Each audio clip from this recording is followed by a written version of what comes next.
Your boundaries need to be stronger than your empathy.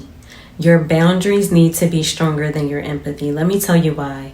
When you exercise empathy and compassion without limits and restrictions, you teach people how to use you. When you are naturally a loving person, a given person, most people are going to mistreat that. Most people are going to take advantage of that. Most people are going to use and abuse that.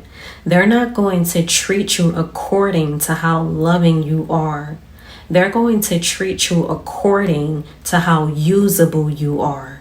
If you are still awakening to the true nature of people, understand that people are going to continuously treat you according to what you allow, according to how you allow. When your compassion lacks boundaries and consequences, certain people will subconsciously learn that you will forgive them without change.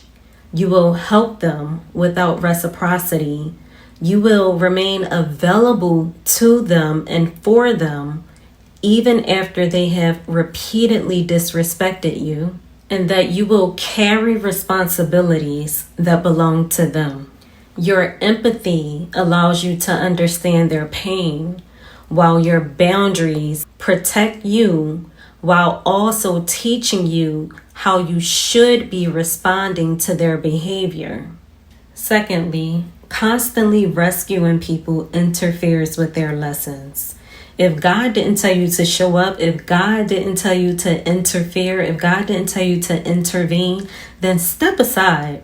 Step aside and allow nature to happen. Allow God to do what God is trying to do in that person's life.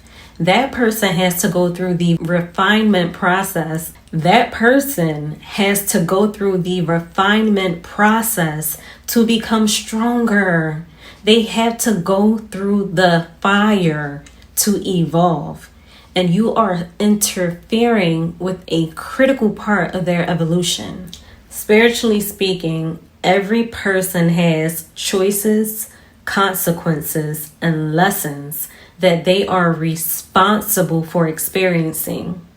They have an obligation to have these experiences. They are here on assignment. We are all here on assignment, and we all have an obligation to fulfill our assignment. And those assignments, those God-given assignments, come along with choices, consequences, and lessons that, again, we have an obligation to experience. Supporting someone is not the same as repeatedly rescuing them. When you continually interrupt the consequences of another person's decisions, you may place yourself in a situation where you now have to carry certain things that weren't meant for you to carry. You may find yourself in a situation that changes the trajectory of your life because you chose to intervene in the consequences of someone else's decisions. Spiritually, this can feel like taking on someone else's karma. Practically, this can mean inheriting someone else's stress, debt, conflict, instability, and or emotional burdens. You can love someone without volunteering to suffer the consequences of their choices. It is possible to love without experiencing pain. Contrary to popular belief, it's a choice. And finally, more often than not, people undervalue what costs them nothing. Not only do people often undervalue what is given to them for free, they also do not respect nor appreciate what they don't have to work for. More often than not, most people will not appreciate nor respect what they do not themselves have to work for. When you constantly provide the solution, the sacrifice, and the second chance, The other person has no meaningful investment in the outcome. They received the relief but did not develop the discipline. They received the access but did not demonstrate responsibility. They received another chance but did not earn your renewed trust. People generally place greater psychological value on outcomes in which they have invested effort, which means that people value what they have to work for. More often than not, people place greater value on things that they themselves had to work for.